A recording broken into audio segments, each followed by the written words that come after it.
I'm Dick Durham from Yachting Monthly magazine. I'm aboard a boat called White Sox.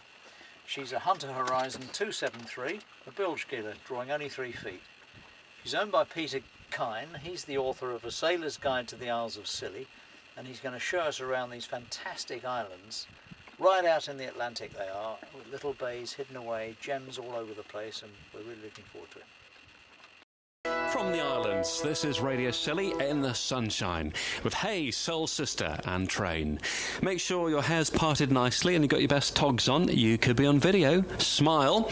A team from Yachting Monthly magazine are here at the moment. They're shooting a video which will be available on their website at the same time as them producing an article all about the magic of sailing to Scilly. So hi to Dick Durham and his team. They've been touring the island's waters, guided around by local expert Pete Kine. I'm Peter Kine, and I sail in the Isles of Scilly.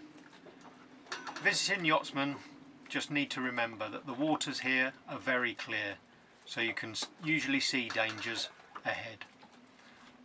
The transits and rocks are sometimes quite difficult to identify. Binoculars are very useful. Good morning, here's your Radio Scilly weather forecast. The inshore waters forecast from Scilly to the Dorset coast. The wind easterly or northeasterly, 4 or 5, occasionally a force 6 around headlands, becoming variable 3 for a time in Lyme Bay. The sea state slight or moderate, the weather showers later and there should be good visibility. 15 degrees already on St Martin's. It feels like 11 degrees with a bit of a wind chill caused by the easterly at 16 knots. The strongest gusts come at 8:30, 18 knots.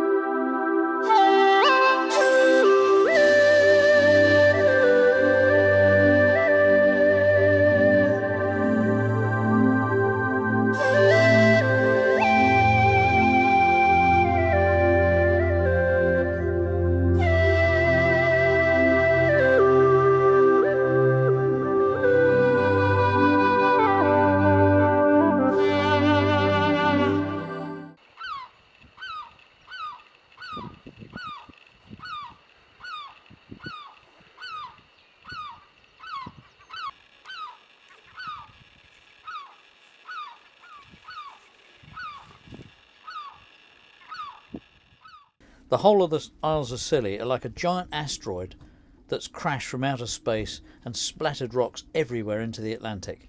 Some people live on some, goats chew grass on others, and for others, only yachtsmen can get to them.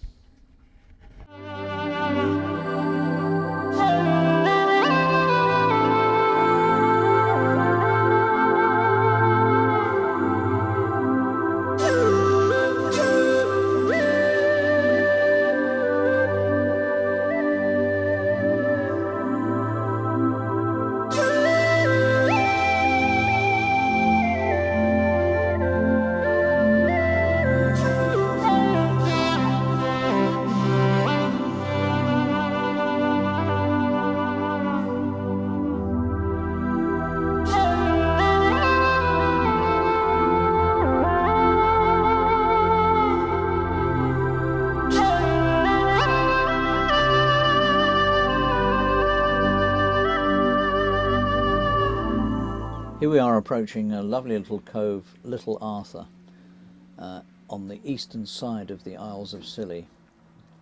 We've come in and we're going to anchor. We're anchoring in just 2 metres of water. We're going to make sure we've set the anchor properly in the sand. Because there are no marinas here, there's no pontoons to tie up to. This is all about anchoring and watching the weather. This particular cove is ideal for the conditions we've got today, which is quite a fresh easterly wind coming in. And on the other side of the island you can see breakers and white water, literally a stone's throw away from where we're anchored. But where we are, it's as flat as a pond.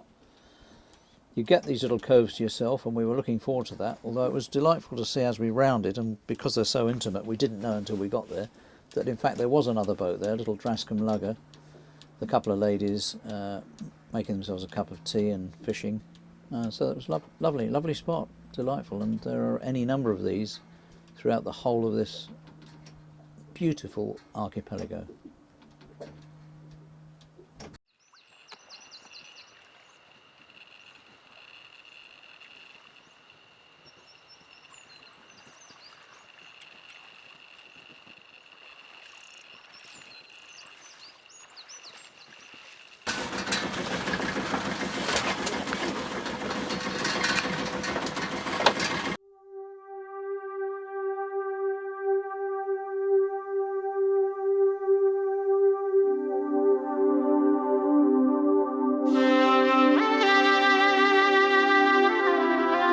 the sun sets over St Martin's in the Isles of Scilly. We've had a wonderful 4 days here in this, well, what can we call it, a cruising Arcadia really. Brilliant place. But look, there we have the lifeboat and a couple of yachts as the sun's going down. They can live in perfect harmony together. By God, you do need a lifeboat here if you get it wrong. But there is absolutely no reason why you should get it wrong, following a few simple rules. One of those is to always listen and watch out for wind shifts. Dick Durham, St Martin's Pool, the Isles of Scilly.